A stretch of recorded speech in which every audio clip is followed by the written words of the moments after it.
Hello, my name is Zachary Rajunas. This is my second presentation from a mythology course, and this is part 2 of that presentation about Luke Skywalker and the Return of the Jedi, and this is the focus cultural analysis.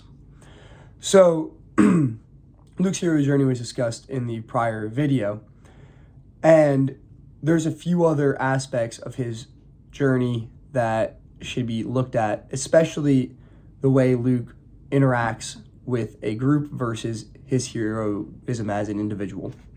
So Luke is part of the group of heroes of Han Solo, Chewbacca, Princess Leia, and many others, the rest of the rebellion, fighting against the evil empire of Darth Vader, Emperor Palpatine, Grand Moff Tarkin.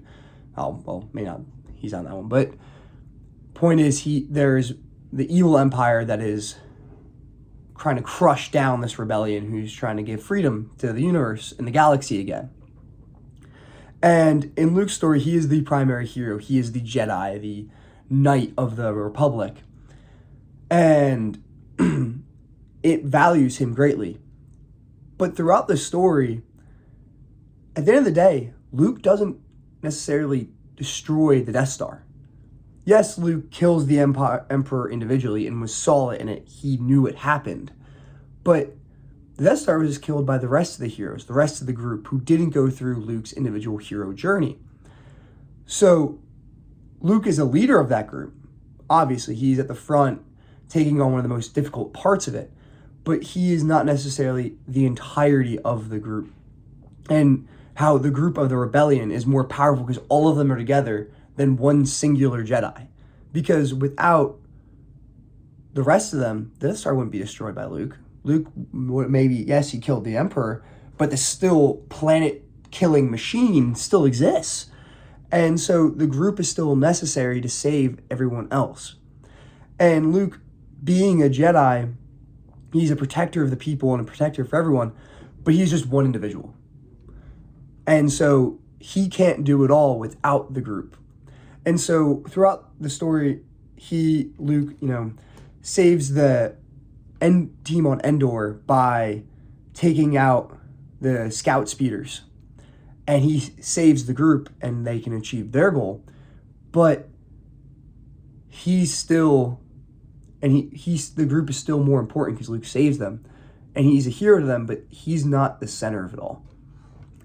And I think this is very important because the group in the rebellion, I think it shows how if we as people, as a society, as a culture, and if we act together, we can do anything and take down anything that we disagree with. A popular movement that we've seen throughout the past. I would say my biggest one was the Black Lives Matter movement, the No Kings rallies, the anti-ICE protests currently. The Return of the Jedi shows how a large group of people can take down a tyrannical government. And now, granted, it doesn't have to be violent, but the group, you need one hero. You can have a leader, which Luke in this movie is, but you can't have just one person do it. It has to be a group effort.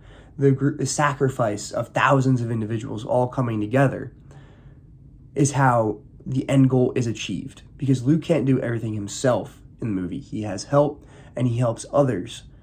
But together, they win. And that, at the end of the day, is the biggest deal. Is that the rebellion does win and proves that the group can do anything. And so I believe that a lot of myths replicate what is seen in Return of the Jedi. For a lot of the individuals, I spoke about Gilgamesh in the midterm today. And Gilgamesh, he's a hero, but his community was also saved because of his actions and becoming a better leader.